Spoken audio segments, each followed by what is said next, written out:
Maqaa Abbaa, kan Ilmaa, kan Hafuura Qulqulluu, sadan Waaqa tokkoo, Ameen. Maatiiwwan Waaqayyoo kan jaallattanu, innis kan isin jaallatu, umurii keenya irratti yeroo kana nu dabalee akkasitti walitti qabamnee isa galateeffannu kan nu eeyyame galanni isaaf haa ta'u. Akkam bultanii, akkam jirtuu, akkam yoo nageessan. Maqaan uumaa keenyaa uumama isaa hundumarratti kan galatooffatame haa ta'u. Egaa kan barsiisu Waaqayyoodha.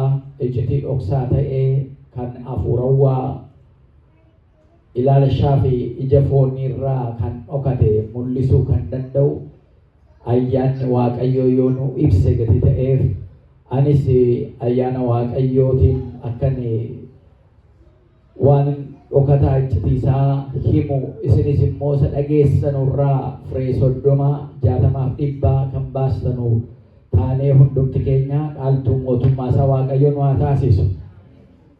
Akka eeyyama Waaqayyootti torban darbe Waaqayyoon hordofuu kan jedhu mata duree godhannee mata duree kana keessatti dhaammata wangeela Maatiyos boqonnaa 16 lakkoofsa 24 irraa jalqabnee ilaalaa turre.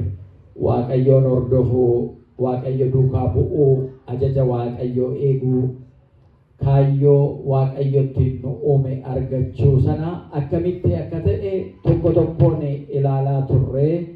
Akkasuma inni kun kiristaanonni Kiristoos duukaa bu'uu gatii qabaniif, kiristaanonni Kiristoosin fakkeenya godhachuu gatii qabnuudhaaf, qulqulloonni Gooftaa keenya Iyyasuus Kiristoosin fakkeenya godhatanii isa duukaa bu'uu gatii ta'edhaaf, Iyyasuus Kiristoos ilma Waaqaa jennee amannee maqaa isaatiin kiristaanota jedhamnee waamamna. Inni kun kakuu haaraa keessatti, kakuu moofaa sana keessa Iyyasuus Kiristoos maqaan jedhu hin jiru. Waaqa jedhamee waamamaa ture. Iyyasuus Kiristoos fooniin gaafa mul'atu maqaa fooniin ittiin waamame. Isa gooftaa gooftotaattiin ta'u sana isa mul'ate jaalala Waaqayyoon nuu qabu karaa ilma isaa tokkicha Iyyasuus Kiristoosiin iccitii dhokatee jiru sana nuu ibse sana argina. Gati kana Waaqayyoon hordofuu immoo ala jennu kakuu haaraa kanarraa kan jalqabeetu hin ta'in eeguma namni uumameerraa jalqabee kan turedha jechuudha. Waaqayyoon hordofuu ala jennu Waaqayyo hordofuu dhiisuunis immoo akka jiru immoo hubachuun barbaachisaadha. Namoonni Waaqayyoon hordofuu dhiisanis akka jiran ilaaluun barbaachisaadha. Namoonni ajaja Waaqayyootiin hin deemne, akka fedhii Waaqayyootti kan hin bulle, seera Waaqayyoo kan hin eegnes jiraachuun baruun baay'ee barbaachisaadha. Namni hundumtuu uumamee Waaqayyoon hordofaa jennees immoo kanaan xumura yaada keenya irratti kennuu hin dandeenyu. Maaliif wangeelumtuu kan barreeffame namoonni Waaqayyoon hin hordofne gatii jiranuudhaaf jechuudha. Waaqayyo duukaa kan hin deemne gatii jiranuuf jechuudha. Gatii kanaatiif uumaadhuma kanayyuu uumamatti ibsuun nurraa eegamaadha. Nuyi hubannee jirra, galanni Waaqayyoodhaaf haa ta'u. Gatii hubanneef qormaata adda addaa ceeneetu asitti walitti qabamna jechuudha. Gatii kana Waaqayyoon hordofuun kakuu moofaa keessatti Addaamii kaasee jalqaba sagalee Waaqayyoo dhagaa akkaataan gannata keessatti jiraatu, bakka Waaqayyoon isa uume sana akkaataan ittiin jiraatu, gargaartuu Heewaaniin wajjin gannata keessa gaafa jiraatan Waaqayyoon hordofaa, sagalee isaa dhaggeeffachaa, seera isaa eegaa akka turan hubanna. Seera uumamaa boqonnaa 1 kaasnee jechuudha. Egaa ala sana Addaamtu ture, Addaamii fi kan biraa eenyuun bira ture? Heewaan nama lama ture. Achi mootiin immoo Waaqayyoo ture. Ilaalaa. Gatii kana Addaamiin jira, Heewaan jirti, Waaqayyo jira. Kanaan booda garuu Addaamiin utuu hin uumamin dura Waaqayyo uume keessaa immoo ergamtoota isaa kan ergaman gareedhaan 100 kan ta'an ergamoota isaa uume garee dhibba sana keessaa gareen tokko diiyaabiloos inni jedhamu hangafoota ergamootaa kan ture sun Waaqayyoo ganuu isaatiin inni lafa teessoon qulqulloonni Waaqayyoo galateeffatanurraa ari'atamee jechuudha. Gati kana ari'atamee ala jedhu bakka koo nama buusee nama uume jedhee Waaqayyoon isa Addaamin uume sana seexanni naaffiin itti qabatee seexanni naaffiin itti dhufeetu lollachirraa jalqabe gannatuma keessa bakka Waaqayyoon jiru sana keessatti bakka namni lama uumamee jiru sana keessatti jechuudha. Inni kun baay'ee qoratamuu gadi fageenyaan ilaalamuu baay'ee barbaachisa. Namoonni tokko tokko nama lama gidduutti akkamitti wal diddaan ta'ee addunyaa kanarraa uumaa isaaniitii wajjin wal diduu jedhanii filosoofii adda addaa akkaataa tiyooloojiitiin karaa adda addaatiin namoonni ilaalanu baay'ee jiru jechuudha. Garuu akka kitaaba qulqulluu irratti barreeffamee jiru kanaan filosoofii isa kaan achitti dhiisnee isa namoonni yaada uumamaa kennan achitti dhiisneetu isa barreeffamee jiru kanarraa ka'umsa dhagoon Waaqayyo duukaa bu'u Addaamiin ifeewwan waggaa baay'ee jiraachuu hin dandeenye seexanaan goyyoomfamanii jechuudha. Gorsa seexanaatiin goyyoomfamanii nama lama gidduu galee seexanni asii achi godhee waaqa isaaniitii wajjin waliin wal dichisiiseetu waan abboommii Waaqayyoo cabsanu sana firee mukaa sana akka jirri nyaatanu taasise. Firee mukaa sana nyaatanii qullaa ta'uu isaanii yala baran Waaqayyo jalaa dhokachuu jalqabanii achirraa jalqabachuudha waaqaan walitti bu'uun. Qullaatti hafuudha. Seera Waaqayyoo cabsuun, abboommii Waaqayyoo cabsuun, sagalee Waaqayyoo dhaggeeffachuu dhiisuun qullaatti hafuudha. Isa kana jireenya keenyaanis ilaaluun baay'ee barbaachisaadha. Akka walitti qabamina akka mana amantaattis immoo ilaaluun baay'ee barbaachisaadha. Akka sabaattis immoo ilaaluun baay'ee barbaachisaadha.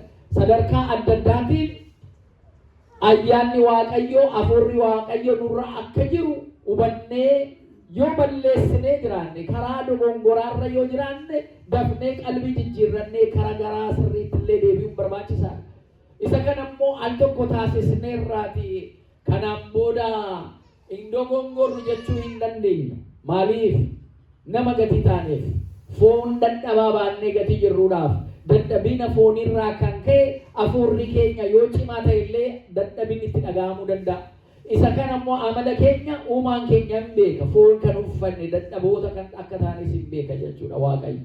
Gatii kanaatiif namoonni Addaamiirraa jalqabanii nama isa jalqabaa sana Heewaan dubartii ishee jalqabaa sanarraa jalqabanii Waaqayyoon duukaa hordofanii deemuu dadhabuu isaanii miidhaa isaaniitti fide jechuudha. Waaqayyoon kan fakkaatu gooftaa isaanii sagalee isaa dhaggeeffachuurra fagaatan. Gannata lafaa uumamanii keessa akka jiraatanuuf eeyyamameef sana dhaban. Suraafeeliin ergamoonni Waaqayyoo kirubeeliin dhufanii bakka sana akka eeganu namni tokko gara sanatti akka hin ceene jarrachi keessa jiran Addaamii fi Heewaan achi keessa ari'atamanii akka ba'an taasise. Waaqayyoon hordofuu dhiisuun qullaatti nama hambisa. Waaqayyo qullaatti hafuurraa hunda keenya nu haa eegu. Waaqayyoon hordofuu Waaqayyoon amanuu dhiisuun bakka jirru bakka ulfinaa nu dhabsiisa. Waaqayyoon hordofuu akka jecha isaatti akka seera isaatti jiraachuu dhiisuun sagalee Waaqayyoo akka dhageenye nu taasisa. Sagalee Waaqayyoo amma dhageenyu kana namoonni dhaga'uu barbaadan baay'ee turani garuu dhaga'uu kan hin dandeenye.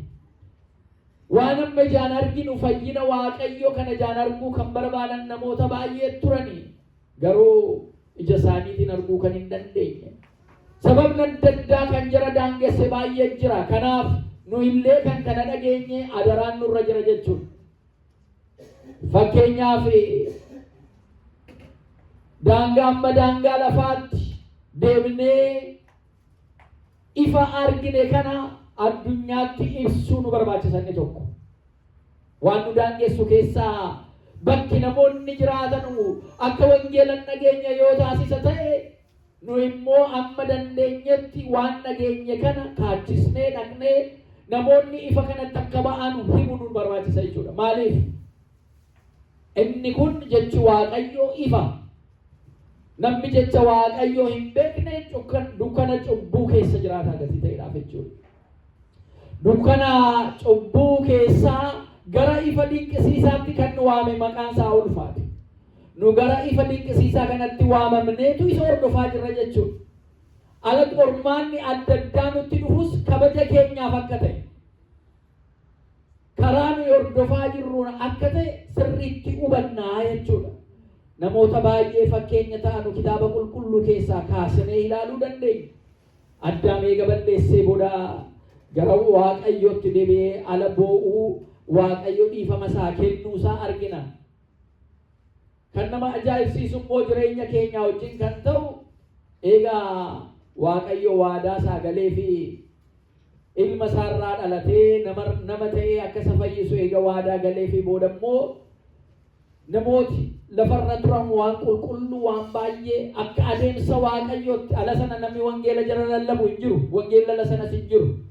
Maaliifi seera laphee yookaan eegga lubboonaa isa jennu lapheerraa kan madde, sammuurraa kan madde, namni nama ta'uu isaatiin waan gaarii waan namaa akka inni addaan baasu waaqayyo godhee gatii uumeef amantaa kamiyyuutu beekin dura sammuun kee, lapheen kee waan gaarii hin taane addaan baasee ilaaluu akka danda'utti waaqayyo nu uume gatii ta'eedhaaf galanni isaaf haa ta'u. Namni seera ittiin uumame sanaan iyyuu waaqa isaa galateeffataa ture jechuudha. Waaqa isaatii wajjin deemaa ture jechuudha. Waaqa isaa sanaaf waaqa sammuutti ilaalu sana, sammuu isaa keessa jiru sana waaqeffataa ture. Kanaaf kallattii akka nuyi amma akka ittiin teenyee mana kiristaanaa kana keessa teenyee ittiin waaqa galateeffannutti miti kan jedhe galateeffachaa turan. Dhuunfaa isaanii keessatti laphee isaanii keessatti waaqa galateeffatu. Fakkeenyaaf nama amantiidhaan beekamoo ala eebbisnus akkasaa waaqayyoon nu haa taasisu jennee eebbisnuun Abrahaamin kaasuu dandeenya. Namni Abrahaam jedhamu kun seenaa baay'ee kitaaba qulqulluu keessatti qaba. Amma gara ba'aa giddugaleessa ba'aa kana keessatti waraanna la gaggeeffamu Abrahaam Accord jedhanii, kakuu Abrahaam jedhanii namni akka walii galu hundee sanatti deebi'aa, gara boodaatti gara hundee Abrahaamitti deebi'aa. Amantaadhaan garagar yoo taatanii jarri musliimaa, jarri kiristaanaa yoo dhattanii gara boodaatti qorattanii maddi keessan Abrahaam irraa ka'a. Inni tokko karaa Isaaq ilma isaatiin, inni tokko immoo karaa Ismaa'eel ilma isaatiin gargar gara lamatti deeme. Achi gargar deeme inni tokko kan musliimaa, inni tokko kan kiristaanaa fudhate. Waliin didinaa isin ijoollee abbaa tokkootii jedhanii amma yeroo gabaabaa keessaa pireezidaantiin Ameerikaa gidduutti argamanii saayin kan godhan mallattoo kan mallatteessan Abrahaam jedhanii maqaa isaa iyyuu pireezidaantiin biyya kanaa la waaman dhageessanii jirtan. Afaan biraatiin akkasatti waamamu. Garuu Abrahaam, I like this name jedhanii, I like the calling like Abraham jedhanii ala isaan dubbatan jechuudha. Kitaaba keenya keessattis Abrahaam jedha jechuudha. Gatii kana madda amantiin tokko gargar oddoonni itti ba'e sana. Abrahaam immoo gaafa arginu nama amantiisaa maal ture eenyutti amanaa ture ala jennu seenaa kan biraa immoo qabanni dugda boodaarraan jechuudha. Paagaan yookaan immoo waaqa harkaan toshame nama amanu keessaa nama dhufeedha jechuudha Abrahaam jechuudha. Ilaala eessaa akka waaqayyo nama filatu. Amma namoonni tokko ati kaleessa akkana turte, ati kaleessa akkana turte, seenaan keessa kana jedhanii nama maqaa xureessuun yeroo ammaa kana bara teeknooloojii kana keessatti waan baratame ta'eera. Garuu waaqayyo lafa tuffatame, lafa harkaan toshamee waaqeffatamu keessa waaqayyo nama isaa waamuu danda'a, galanni isaaf haa ta'u.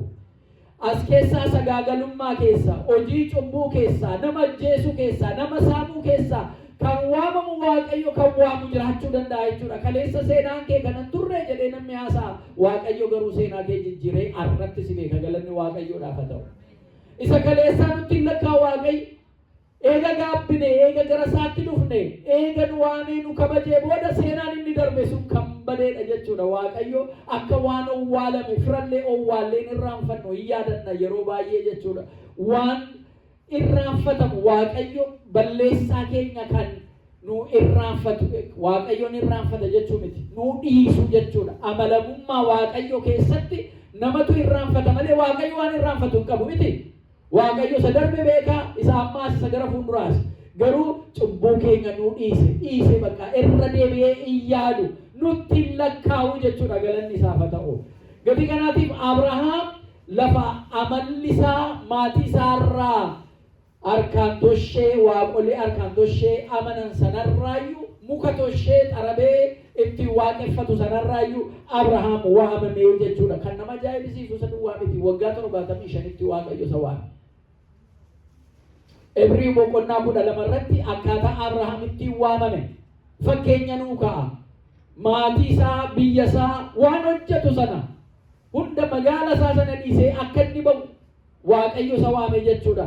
Abrahaam gaafa Waaqayyo isa taasa'u eessa naqa, fira maaliin horadha, qabeenya maaliin qabaa jedhee waa tokko hin yaanne Waaqayyootti amanee ba'ee jedha. Lafa jirurraa, lafa cubbuu jirru keessaa Waaqatti amannee ba'uu qabna. Shakkii laphee keenya keessa jirurraa Waaqayyo hin danda'a jennee ba'uu qabna. Ala baay'ee foon yoo kana ta'e kana ta'uu danda'a, yoo kana ta'e kana ta'uu danda'a jedhee nu shakkisiisa. Nu jeeqa keessa keenya. Garuu Waaqayyo immoo natti amanii isa irratti annan guutaa jedha. Waaqaaf galanni haa ta'u.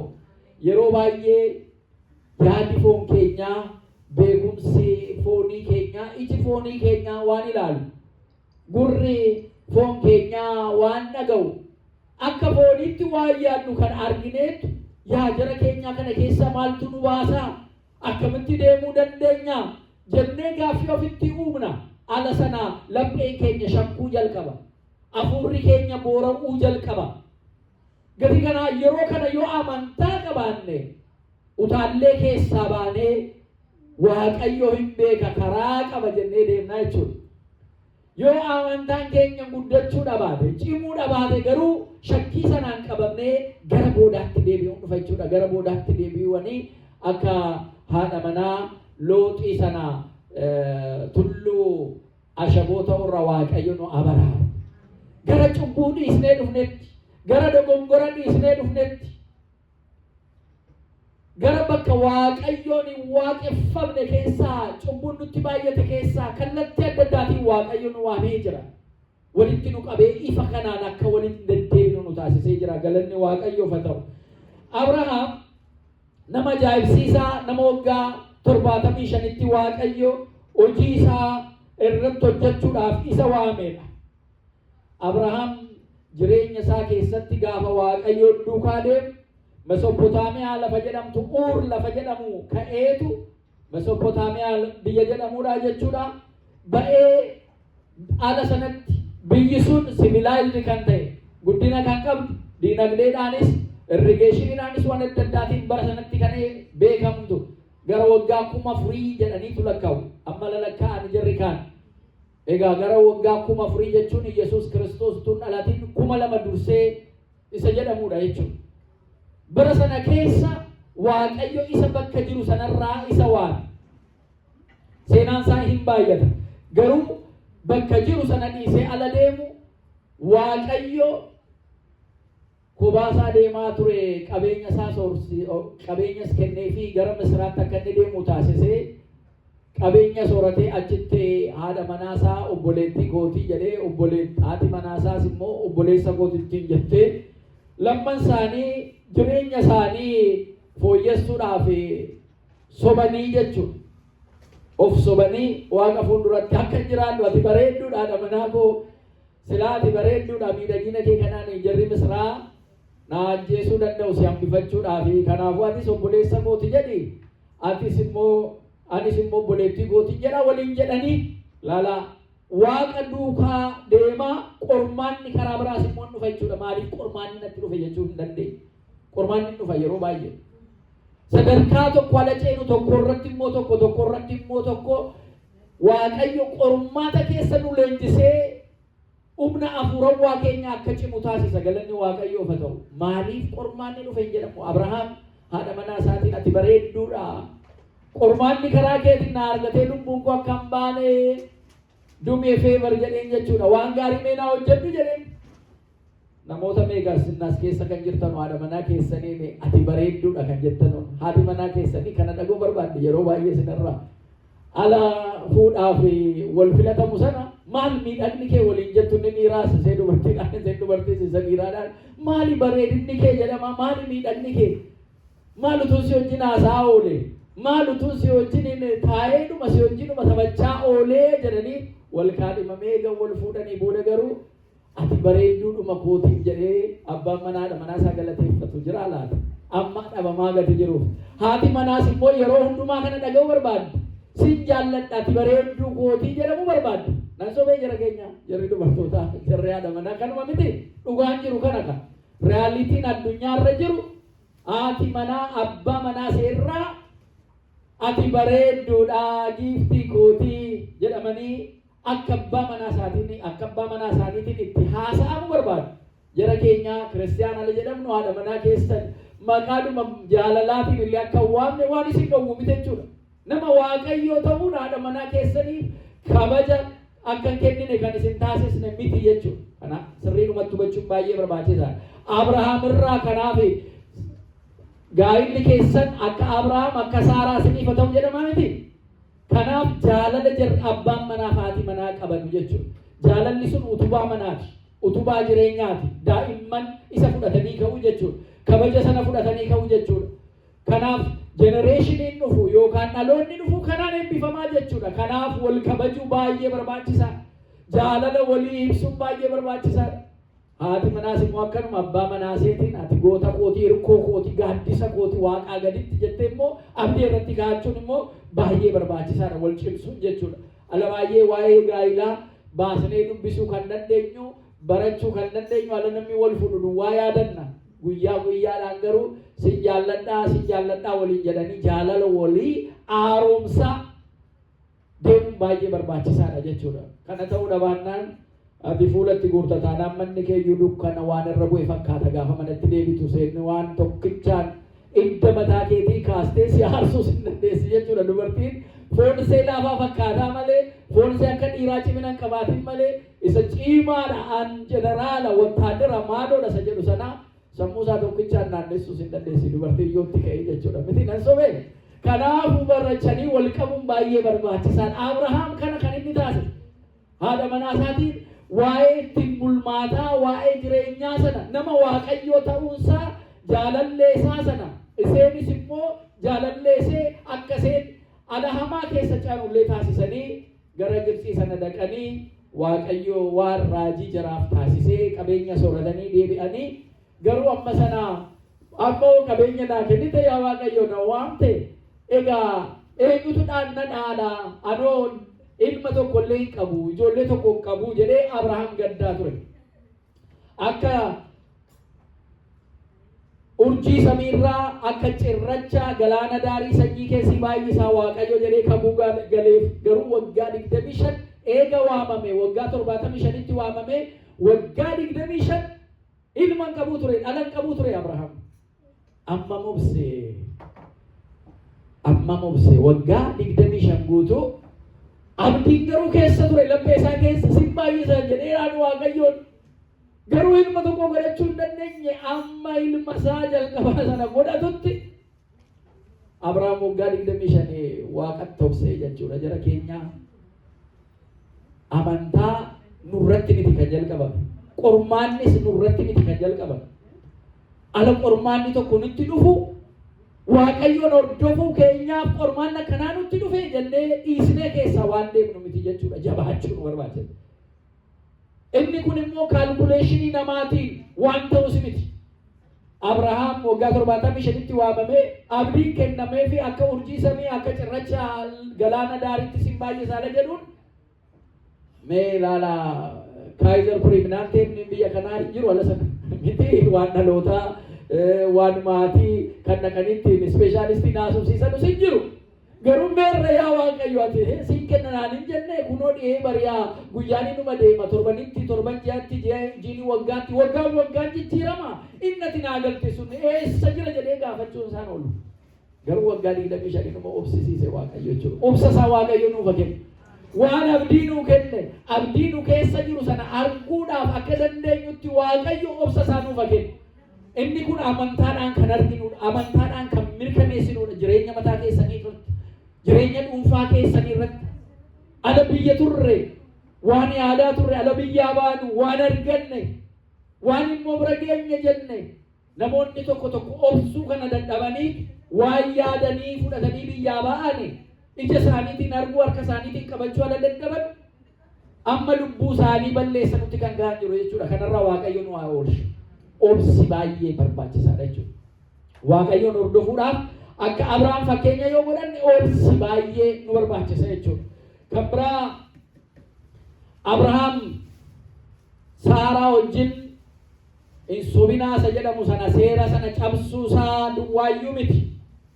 Lafa inni waamame lafa Waaqayyo waaqeffamne lafa waaqolii harkaan toshamanni waaqeffaman sanarraa waamamees jennee isa arginee jirra.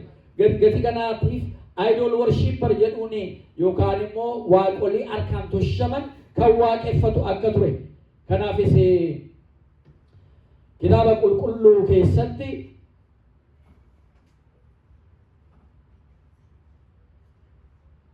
macaafa Iyyaasuu boqonnaa 24 lakkoofsa 2 irratti Abrahaam akkamitti achi keessa akka waamame nutti agarsiisa jechuudha. Maal akka galateeffachaa ture isa booda garuu gara Waaqayyootti laphee isaa deebisee maatiiwwan Waaqayyo lapheen keessanii shakkin eenyutti amannu? Eenyutti amannu? Waaqayyootti amannu. In hojjeta. Jubbii jijjiiruu danda'a. Seenaa jijjiiruu danda'a Waaqayyo. Hin danda'a wanti hin dandeenye hin jiru. Waaqaaf wanti hin danda'amne jira. Hin jiru Waaqayyo waan hundumaa danda'a. Jijjiiruu danda'a. Isatti himanna. Waaqatti himanna. Ganamaa galgala isatti iyyan. Amala nutti ta'eetu iyyuu namatti manna. Maaloo kanan dhabee maaloo kanan rakkadhee akkanan ta'e jennee namatti iyyannaa malee furmaanni rakkoo keenyaa kan jiru eenyu bira? Waaqa bira jechuudha. Nama yoo rakkattaniitti mattanii waa xinnoo isinii godhee seenaan jijjiirame booda namitti kanan laaltaa amma waan iseen qabdu laa anatu nama see godheem jedha. Dubartittii kanan laaltaa anatu nama see godheem isiniin jedha nam Waaqayyo garuu akkana hin jedha. Kennee dabalee isinii kenna Waaqayyo. Ana isa hubattan jalqabdanii yoo na feetan seera koo abboommii koo yoo feetan inni kaan isinii dabalama jedha galanni isaaf haa ta'u. Kanaaf akka Waaqayyo kan ta'e erkoo kan nuu ta'u gatii jirreef Waaqayyootti hirkannaa jechuudha. Akkasuma Abrahaam jireenya isaa keessatti akkam eebbifamaa akka ta'e isaan booda Abrahaam Nohirraa dhaloota 10ffaa akka ta'eef kallattiin gosni isaa namoonni tokko maaliif maqaa gosaa kaastu maqaa dhalootaa maa kaastu callumattanii nama hin jettanuu jedhaa garuu kan Abrahaam iyyuu gosni isaa Nohirraa akka dhufe dhaloota 10ffaa akka ta'e illee argina. Achi immoo Yesuus Kiristoos laayinii jenereeshinii kana dhaloonni kun karaa kanarraan dhufee Yesuus Kiristoos iyyuu karaa Abrahaam keessaan akka inni dhalate gosa isaa kana lakkaa jechuudha. Nu miti jechuudha kitaabuma qulqulluutu lakkaa jechuudha. Namni eessaa ka'ee eessa akka ga'e kan lakkaa adeemu. Namoonni tokko jireenya isaanii keessatti yoo waamuu dadhaban kan jiraa yoo waamuu dhiisan kan jiraatu garuu of baruun eessaan dhufe abaabilee akaakileen koo eenyu jedhanii gara boodaatti lakkaa'anii eenyummaa isaanii barummoo barbaachisaadha. Cubbuu hin qabu jechuudha. Maaliif lafarraa dhufne qabna? Bakkarraa dhufne qabna. Kana ta'uun immoo maal fida? Namni wal beeku firrillee akka waliin fuune walitti heerumne taasisaa miti. Inni kun immoo dhaloota dhufuuf iyyuu namni wal fuudhu yoo firummaa wal keessaa qabaate karuma saayinsii kanaatiin illee qaama guutuu namni qaama guutuu irraa dhalachuu dhiisuu danda'a kan jedhu qabu jechuudha. Kanumaaf walirraa faffageessaa akka namni walooru Waaqayyoos kan taasiseef kanaaf jechuudha. Gati kanaatiif Abrahaam dhaloota Nohii isa 10ffaa yookaan 10ffaarra kan jiru akka ta'e inni kunis immoo laayinii dhalootaa yookaan masmara dhalootaa Yesuus Kiristoos keessatti lakkaa'ame keessaa isa tokko akka ta'e in arginaa jechuudha. Kana biraatiin Abrahaam Yisaaqiin waggaa 25 eega obsee booda argata. Nama ajaa'iba. Eega waggaa 25 obsee booda Yisaaqiin argate. Yisaaqiin argachuu isaa kana duwwaa miti. eegammoo Isaaqiin argadheeraa jedhee Waaqayyo aarsaa godhinaa dhiyeessii jedheen ilma isaa. Aarsaa godhinaa dhiyeessii jennaan Abrahaam seenaa isaa dheeraa gadi ta'eef gaggabaabsee hima. Qoraaniif abidda baachisee tajaajiltoota isaa of duukaa buusee gara tulluutti deemee jedha. Aarsaa dhiyeessuudhaaf Waaqayyoof gara tulluutti deeme. Alla baay'ee kitaaba qulqulluu baatanii namoota akkaataatti waaqeffannu saba keenya maqaa xureessannu yoo jiraatan jara kanaan akkamitti Abrahaam ilma isaa eessatti aarsaa godhee dhiyeessee jennee gaafachuu barbaachisa jechuudha. Tulluu irratti kan inni dhiyeesse. Meerree jedheen ilmi isaa kunoo qoraan qabnee jirra, kunoo abidda qabnee jirra. Aarsaan kun eessaa dhufaa jennaan Waaqatu qopheessaa jedheen ilma isaatiin Abrahaam jechuudha. Waaqatu qopheessaa.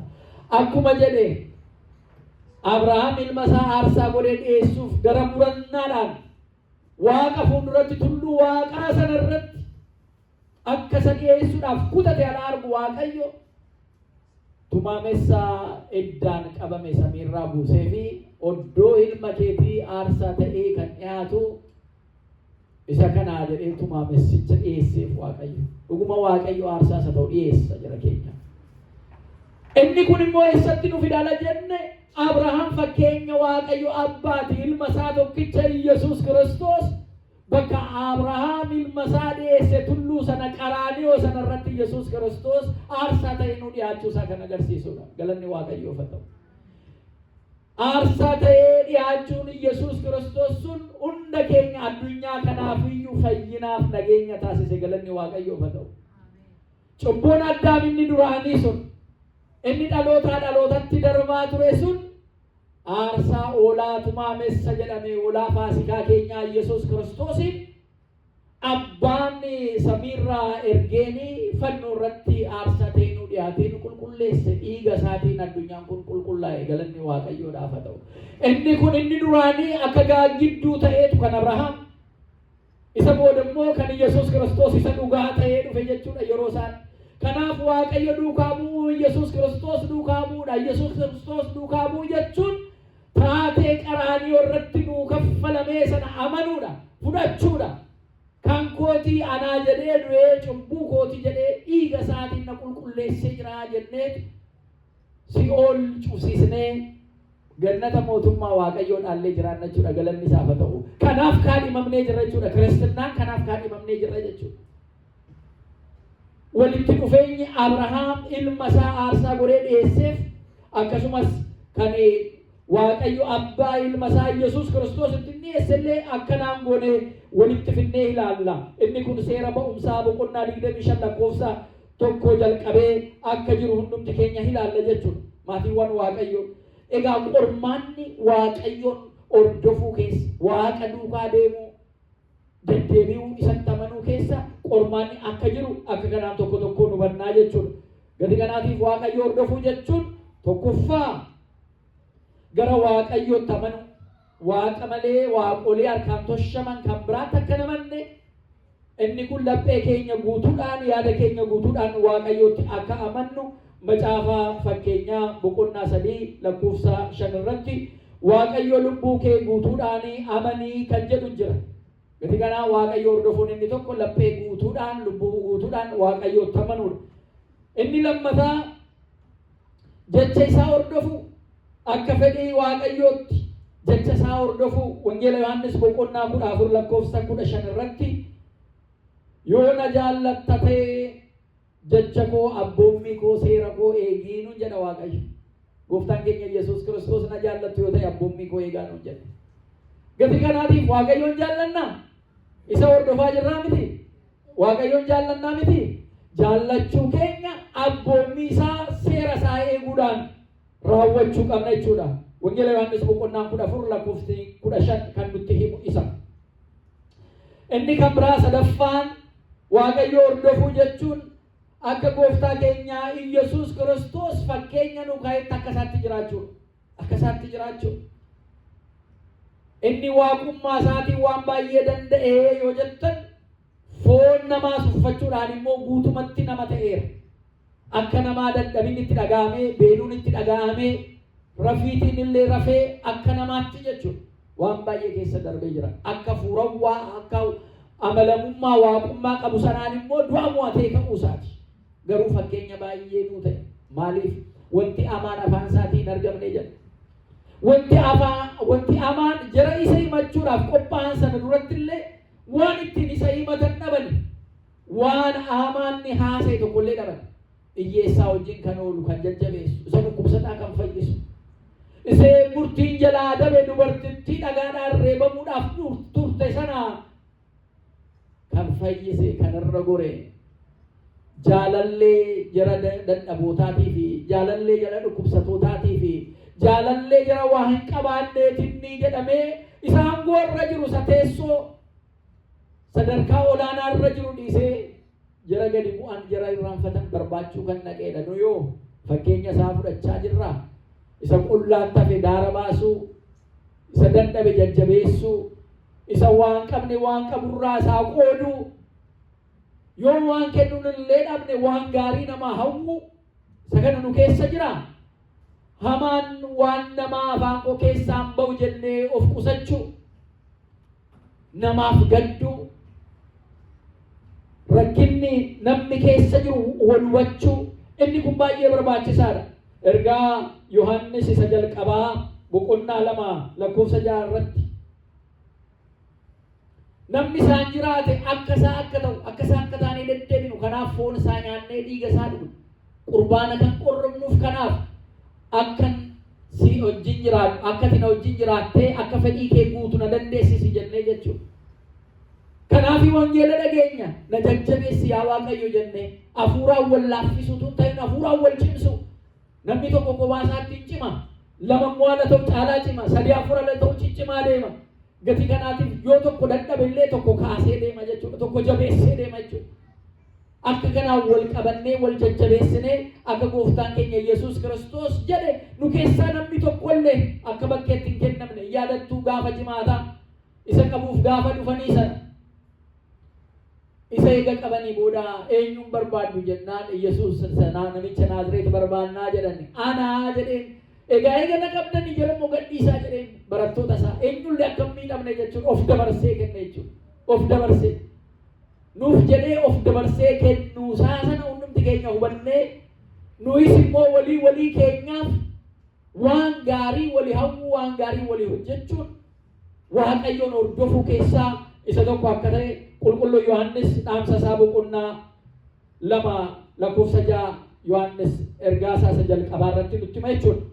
Inni kan biraa of gadi qabuu fi jireenya hafuurawwaa keessatti isa fakkaachuu akka gooftaan keenya Yesuus Kiristoos jedhe Maatiyos 16:24 irratti namni lubbuu isaa oolfachuu barbaada. Namni lubbuu isaa hambifachuu barbaada. Hambifachuu barbaadu lubbuu keessan moo abaddu? Lubbuun abaddu? Maal lubbuu balleessuuf dhuftanii as lubbuu keessan hambifachuudhaaf miti kan dhuftan. Kanaaf dhufnee miti. Sagalee Waaqayyoo iyyuu kan dhageenyu lafa duwwaa irratti miti. Jireenya bara baraa sana keessatti illee lubbuu keenya oolchifachuudhaaf jechuudha.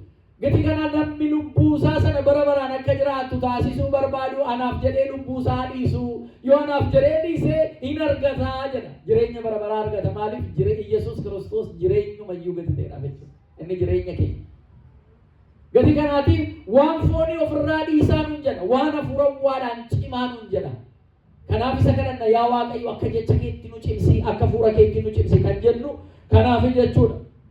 Inni kan biraa 5ffaa irratti kan jiru namoota jaallachuu. Akka inni nu jaallate nuyis immoo walii keenya jaallachuu, wal jaallachuu.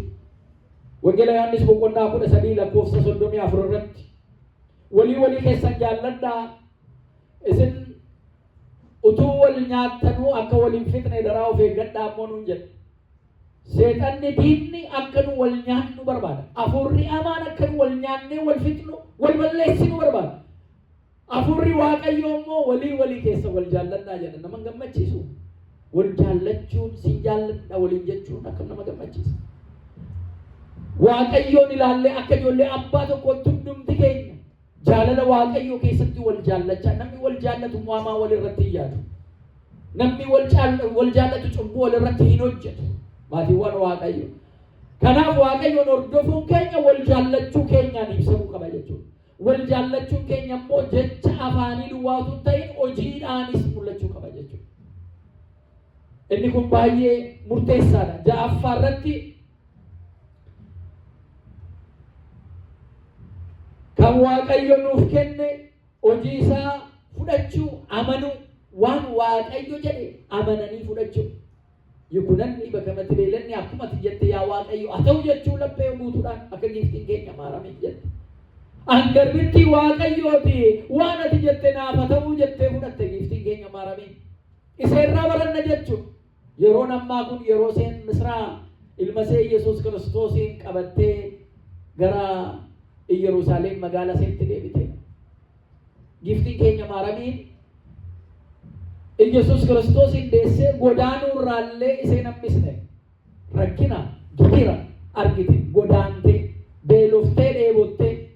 Gatii kanaatiif an Waaqatti amanee maaliif hin beelaa? An Waaqatti amanee maaliif hin godaanaa? Maaliif rakkoon irra ga'a jettee abdiin kutin jechuudha. Yesuus Kiristoos iyyuu ganaa daa'imummaa isaatti godaane. Maaliif godaanee ala jedhu jara godaananiif abdii ta'uudhaaf.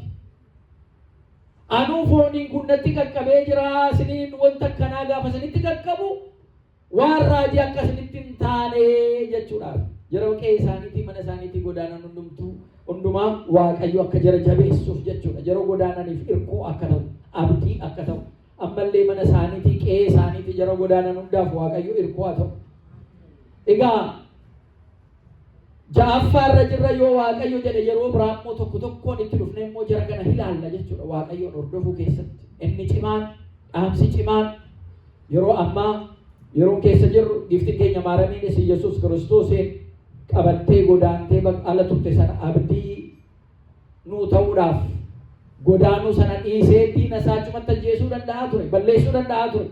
Garuu akka namaattis qormaan adda addaa yoo isinitti dhufe hin socho'inaa. Amantiidhaan hin socho'inaa, cimaa dhaabbadhaa. Gidduu kana waa'ee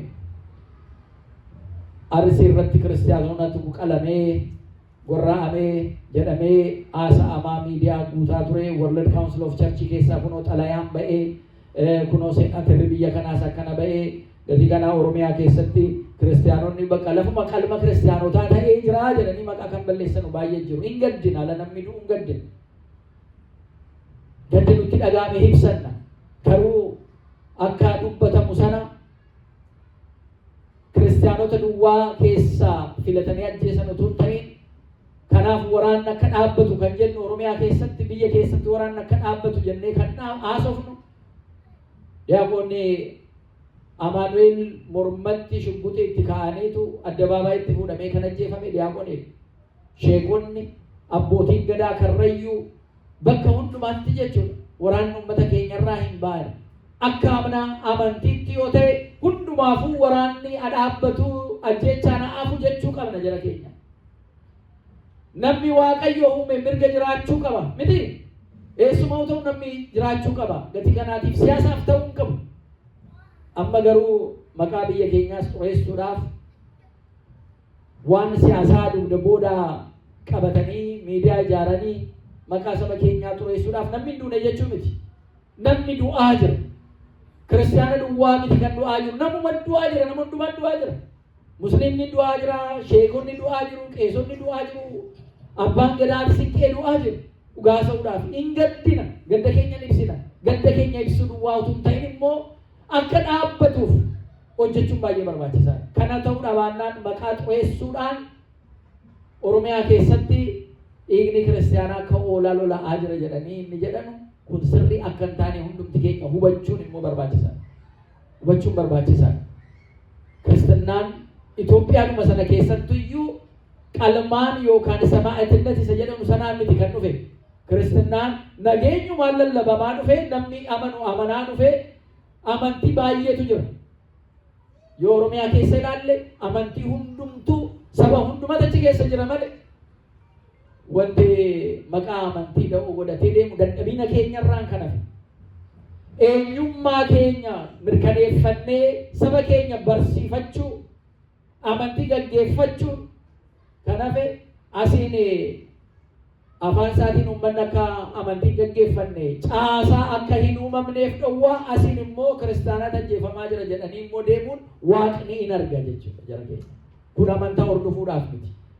Maal abdii kunnee jirraa namni baay'een amantaa kana taanaan waaqayyoon jiru jechuudha jedhe namni tokko miidiyaadhuma irratti jechuudha. Qeesiidha mootii namni kun nama nan beekus.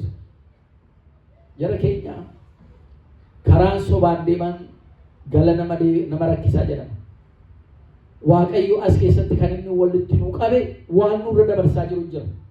Hamaa nurra darbaa jiru waaqayyo nurra akka duumessaatiin nu gaaddisee nu dabarsaa jira jara keenya.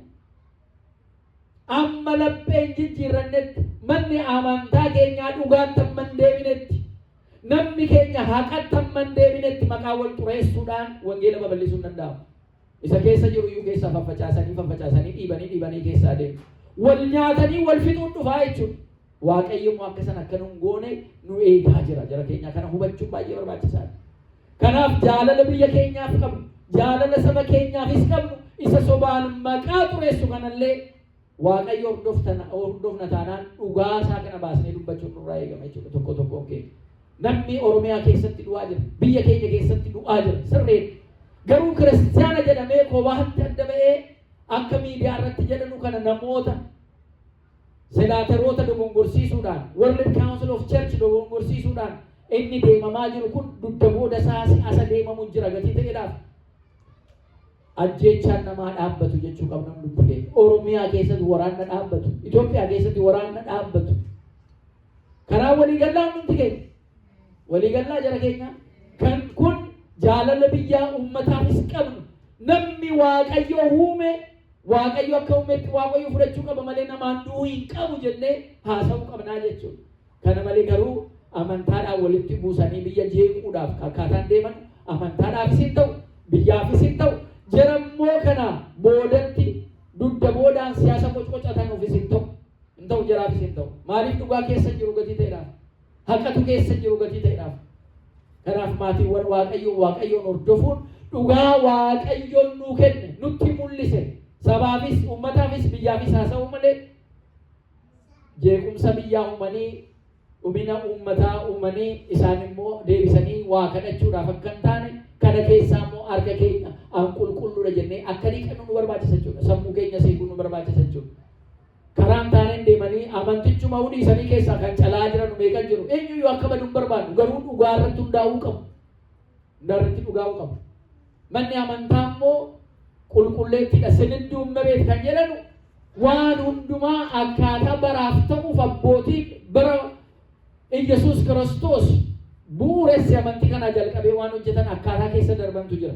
Gati kanaatiif nuyi akka sabaatti waan ta'u waan balaaleffannu waan sirrii hin taane ajjeechaan namaa waraanni nu keessatti gaggeeffamu sirrii akka hin taaneef kaleessa manni amantaa ortodoksii keenyaa sinoodosiin ortodoksii keenyaa 2019 irratti sababa Wallaggaa yuunivarsiitii dubartoonni badanii jedhamee achi booda uummanni hidhachuu qaba jedhanii hidhatanii Oromiyaa keessatti uummata fixaa turan. Ammas immoo isumatu deemuudhaaf jira. Uummanni akka ofirraa ittisu meeshaa hidhatu Oromiyaa keessatti jechaa jiru. Jara keenya inni kun wal fixuudhaaf yoo ta'uudha baate namni dhugaa haqa barbaadu namni nama du'eef gaddu meeshaa hidhannee ofirraa of eegnaa ala jedhu eenyurraa of eeguu garee saba tokkootiyyuu amantii tokkootu amantii sakaanirraa Oromiyaa keessatti of eegaa jechuudha. Kun hin ta'u. Dirqama qaba mootummaan naannoo Oromiyaa nageenya naannoo eegsisuudhaaf dirqama qaba.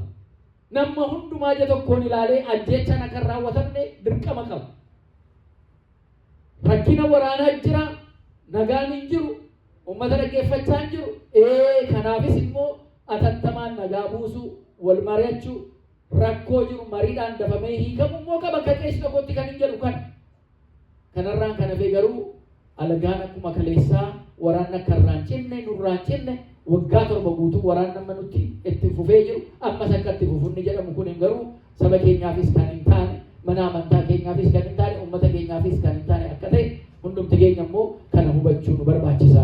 Waaqayyoon hordofuun an waa'ee biyyaa nan ilaalchishatu waa'ee uummata kootii nan ilaalchifatu an callu bareeduma duwwaa karaa samii sanaa duwwaa yoo jettan gadaanii namni gadaamii gale waan arguun dhaga'u jedhee gurratti waa suqqateetu ofii isaatii tsalootii godhatee dhumaa ta'uu danda'a.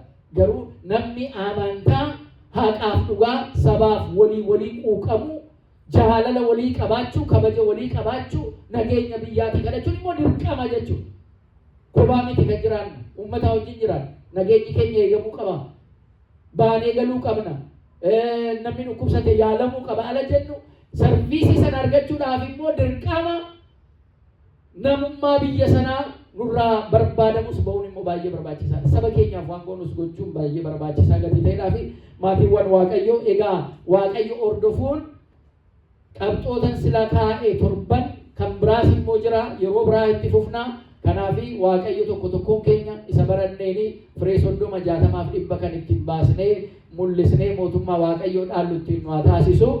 Biyya keenya biyya nagaa saba keenyas tokkummaa isaa nu cimsee nu eegee akkasumas itti akka walitti nu qabee Saraatsiyoon isee jedhamte mootummaa isaa samii irratti jirtu waliin akka dhaallee jiraannu Waaqayyo nu gargaaru.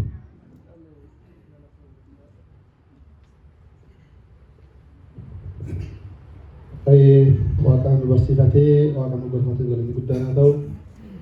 Abbaan keenya akka gaariitti nu barsiisan jiru. Egaa sanis waan hundumaa keessa galanii waa'ee Abrahaamis waan hundumaa barsiisaniiru. Waaqayyo sagalee jireenyaa sana dhageessisu. Sagalee jireenyaa sana dhageessisu. Sagalee jireenyaa sana dhageessisu. Waaqayyo dhaaltu mootummaa isaa taasisu. Egaa isaan